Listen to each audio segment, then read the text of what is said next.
और भैया समय नजदीक आ गया, प्रातः काल राज्याभिषेक होना है।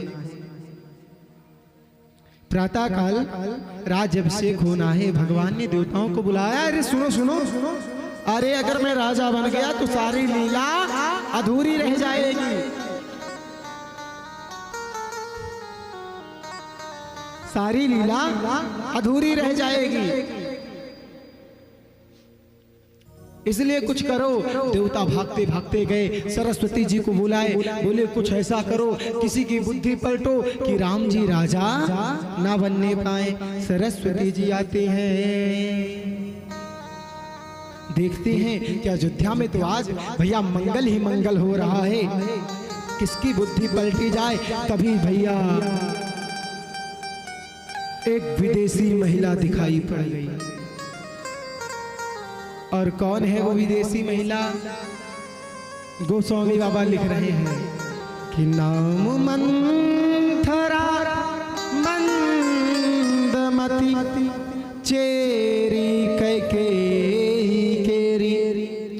नाम मंथरा मंदमती चेरी कैकेयी केरी।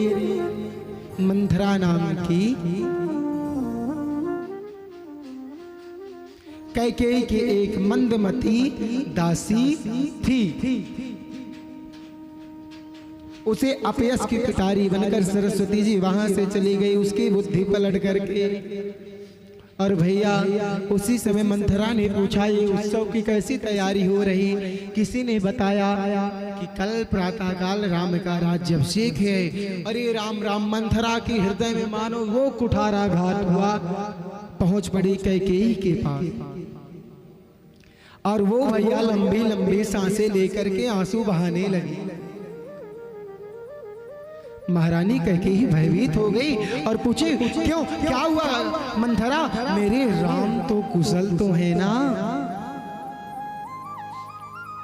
मेरे लखन भरत शत्रुघ्न कुशल तो है ना?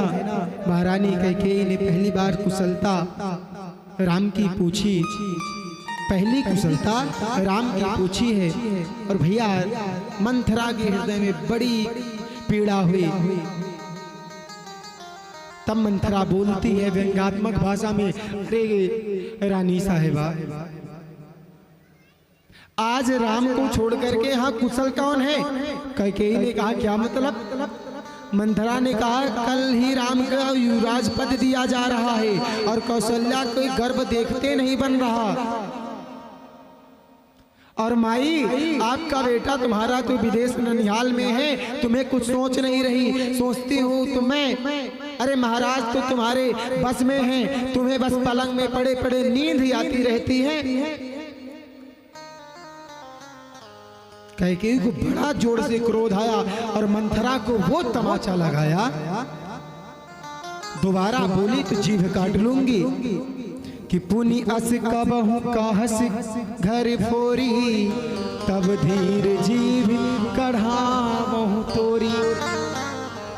किंतु कैकेयी ने फिर बोली प्रियवाणी से कि मंथरा से, अच्छा ठीक है चल कोई बात नहीं, बाकी आजकल तो सपने में मुझे भी कुछ इधर उधर की बातें खूब दिखाई पड़ती हैं।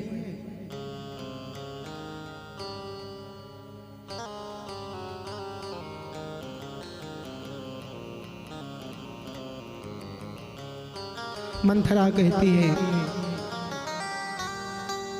कि कैकेयी, अगर आज न रोका गया तो फिर आपको सदैव दासी बनकर के ही रहना पड़ेगा।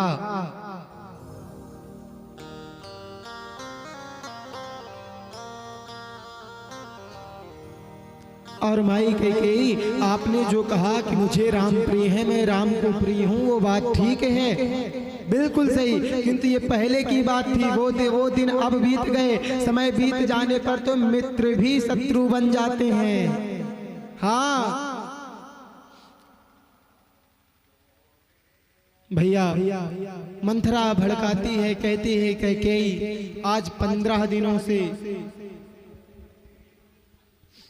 निरंतर ये खबर चल रही, लेकिन आज पता चली वो भी किससे? एक दासी से मानो कैकेयी की बुद्धि बिगड़ गई। कैकेयी ने कहा, हाँ बात तो तुमने ठीक कही।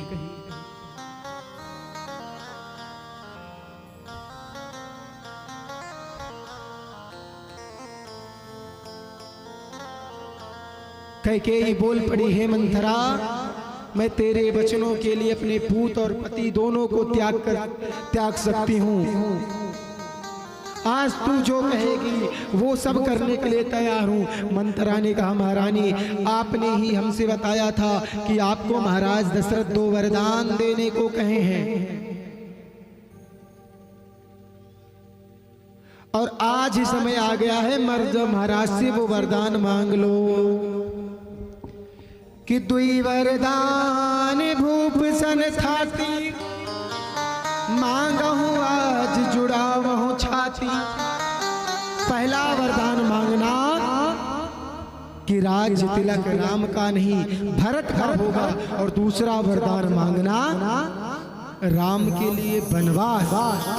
ध्यान रखना, वरदान तभी मांगना जब महाराज राम की सौगंध खा ले, हाँ, जिससे वचन टालने ना पाए।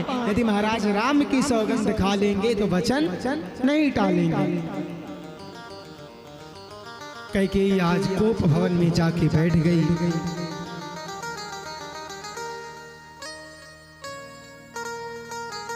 महाराज दशरथ सोच रहे हैं कि चल रहा हूं, कैकेयी को स्वयं से बताऊंगा कि आज कल सुबह प्रातः काल राम का राज्याभिषेक होना है। और जैसे दशरथ जी को पता चला कि कैकेयी कोप भवन में है, दशरथ जी ठहर से गए। प्यारे दशरथ जी ठहर से गए, और जैसे कोप भवन में देखा, भैया कैकेयी ने मोटे मोटे कपड़े पहन रखे हैं, आभूषण को उतार दिया है। दशरथ जी ने कैकेयी के पास आए और समझाने लगे।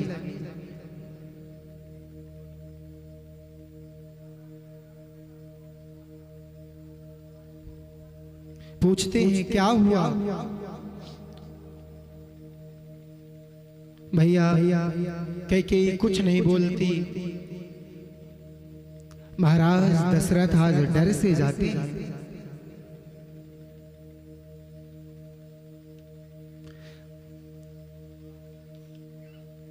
महाराज पूछते हैं, तेरा मन आज इतना मलिन क्यों है?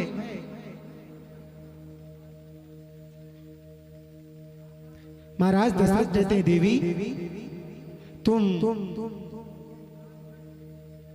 आभूषण तो पहन लो, कल राम को राजा बनाना है।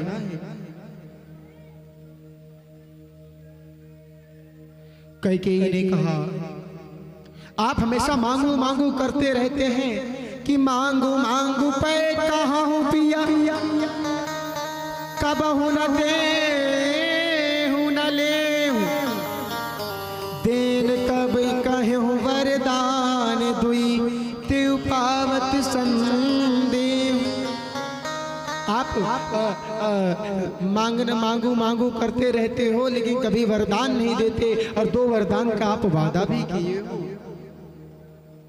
और वरदान देने में संदेह भी है। यह सुनते ही महाराज दशरथ को हंसी आ गई। महाराज दशरथ ने कहा, अरे देवी इतनी छोटी सी बात, परेशान हो तुम, जानती हो, अरे भूल जाना तो मेरा स्वभाव है। आप 2 के बजाय चाहे वरदान मांग लीजिए, आज जो कहेगी तुझे वो मिलेगा। कहेंगे कि नहीं, सुनिए पहले, सुनाहु प्राण प्रिय भावत जी का, देहु एक बार भर तही टीका, और मांगहु दूसर भर कर जोरी, पुरवहु नाथ मनोरथ मोरी, तापस बेस विशेष उदासी, 14 बरसी राम बनवासी। हे प्रभु, आज जैसे ही कैकेयी ने पहला वरदान मांगा कि सुनहि प्राण प्रिय भावत जी का, देहु एक बार भर तही टीका, स्वामी मेला पहला वरदान, राम का राज्य तिलक नहीं, कल प्रातःकाल राज्य तिलक भरत का होगा। इतना सुनकर के दशरथ जी मानो धमक से गए कि आज ये कह के कैसी बात कर रही, डर से गए कभी दूसरा वरदान कौन मांग ले कोई पता नहीं है।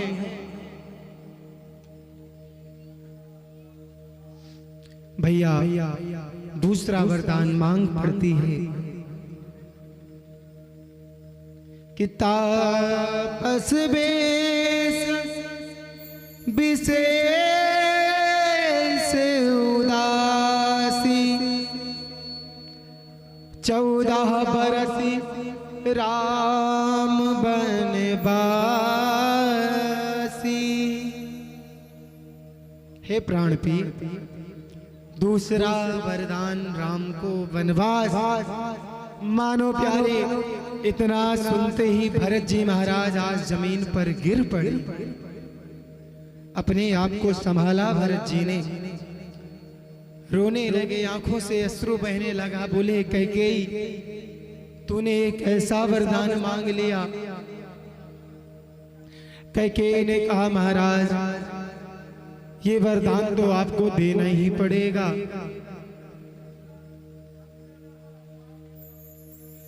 क्योंकि रघुकुल रीत सदा चली आई, प्राण जाय पर वचन न जाई। भैया कैकेयी ने जैसे वरदान मांगा, दशरथ जी महाराज वहीं भूमि पर गिर पड़े हैं।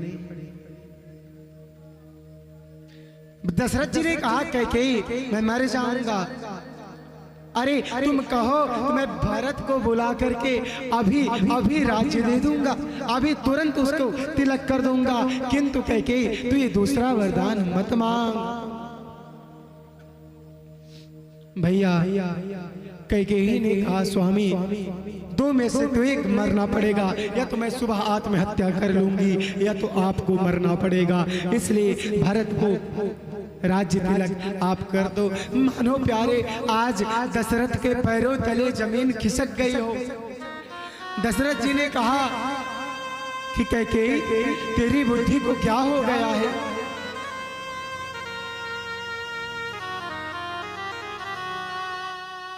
अरे भरत और राम मेरे नेत्र हैं और तू उसमें भेदभाव कर रही है कैकेयी। मोरे भरत राम दुई आँखी, सत्य कहूं कर शंकर साखी।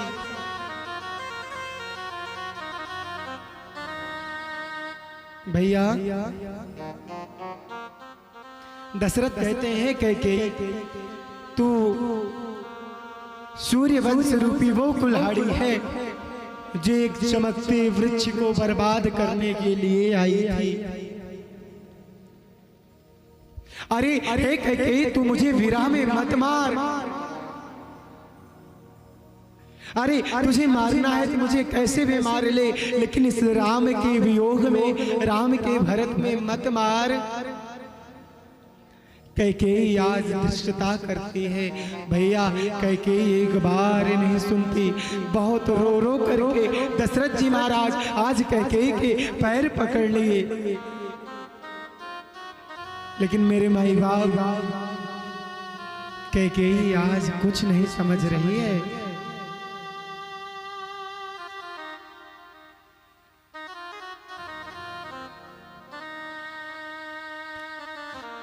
दशरथ जी महाराज सारी रात विलाप करते हैं प्यारे, सारी रात रोते रहते हैं।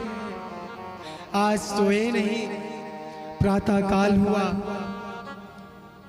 भैया ब्रह्म मुहूर्त की बेला बीत गई, दिन हो गया है, लेकिन अपने कोप भवन से भरत जी बाहर नहीं आए हैं।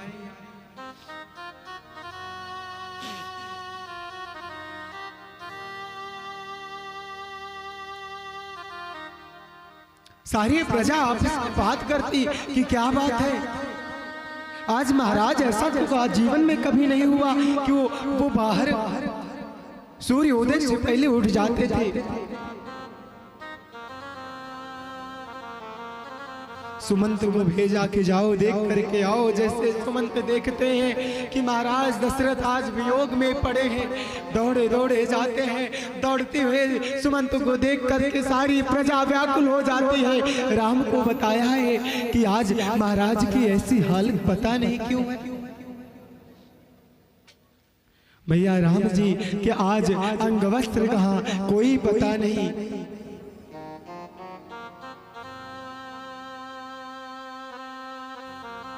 राम जी महाराज भागते भागते कोप भवन में पहुंचते हैं। पिताजी से पूछा, पिताजी क्या बात है, ऐसी स्थिति क्यों बनाए हो? अरे प्रभु, दशरथ जी मन में विचार करते हैं कि हे विधाता, हे शिव, तुम तो सबके अंदर रहते हो। मेरे राम, मेरे लाल, मेरे बच्चा के मति को, बुद्धि को बदल देना। मुझे पता है वो मेरी बात कभी नहीं टालेगा। ऐसी बुद्धि कर देना कि वो वन को ना जाए।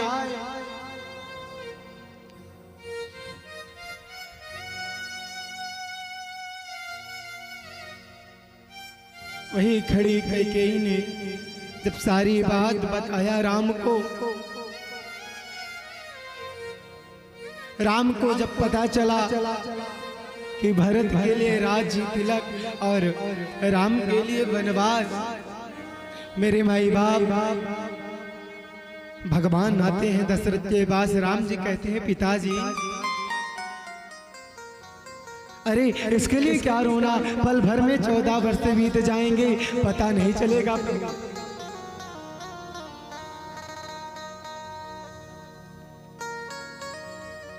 कब 14 वर्ष बीत जाएंगे पता नहीं चलेगा।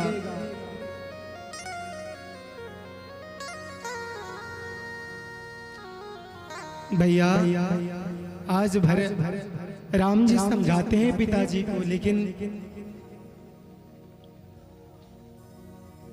राम जी ने कहा, पिताजी मैं माँ से आज्ञा लेकर के आया हूँ और आपको मेरे माई बाप बताऊं। जैसे श्री राम जी महाराज कौशल्या माँ के पास पहुंचे हैं, कौशल्या ने देखा राम को, आओ आओ बेटा आओ, आज तैयार हो जाओ, तुम्हारा तो राज्य तिलक होना है। प्यारे देखो ना राम कितने कैसे सत्य में माँ से कह रहे हैं कि माँ, पिताजी ने निर्णय में कुछ संशोधन कर दिया है।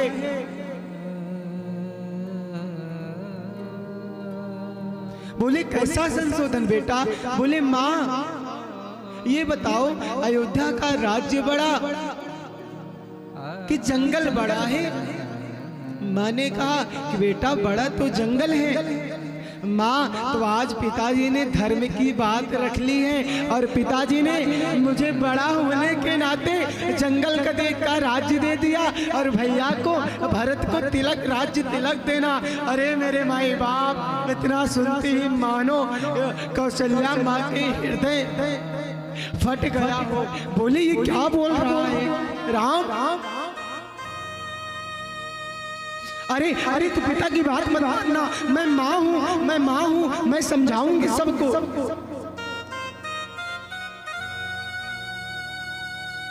राम जी कहते हैं, माँ मुझे पता है कि आप समझाओगी। कैकेयी ने कहा, अब पिता, माँ का दर्जा पिता से 10 गुना बड़ा होता है, इसलिए मैं सबसे कह दूंगी। राम कहते हैं, माँ सौतेली माँ का दर्जा 100 गुना बड़ा होता है और मुझे सौतेली माँ ने भी आज्ञा दे दिया है जाने के लिए। हाँ प्यारे,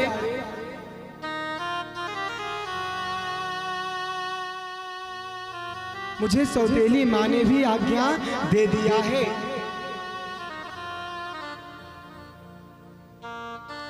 मानो कौशल्या के पैरों तले आज जमीन खिसक गई। जाने की तैयारी होने लगी है मेरी माई बाप।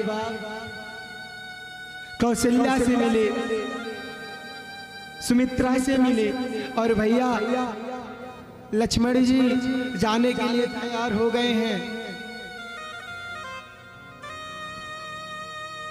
माता सीता तैयार हो गई।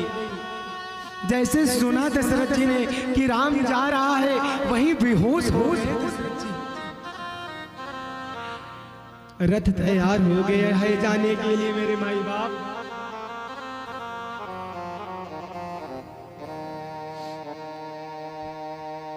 दशरथ जी को होश आता है, सुमंत को बुलाते हैं, सुनो ना, मेरे रास्ता में मेरे राम को समझाना, हे सुमंत, मेरे राम को समझाना, लेकर के आना, यदि राम ना आए तो मेरी बहू को, सीता को, जानकी को लेकर के आना। जैसे रथ चलने वाला था, चिल्ला पड़े दशरथ जी, हे राम रुक जा। सारी आज अयोध्या नगरी मेरे माई बाप चिल्ला करके कभी रथ के सामने आ जाती, चिल्ला मत जा मेरे राम, मत जा। लेकिन आज भगवान राम किसी की बात नहीं सुनते, क्योंकि पिता की आज्ञा का पालन करना था। सारी अयोध्या नगरी चिल्लाते, भैया दशरथ जी चिल्ला कर कहते हैं कि हे राम मत जा मेरे राम, मत जा, मत जा प्यारे।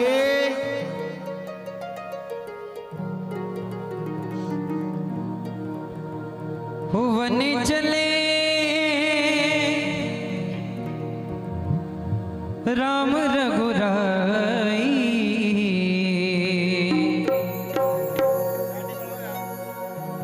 संग में सीता माई,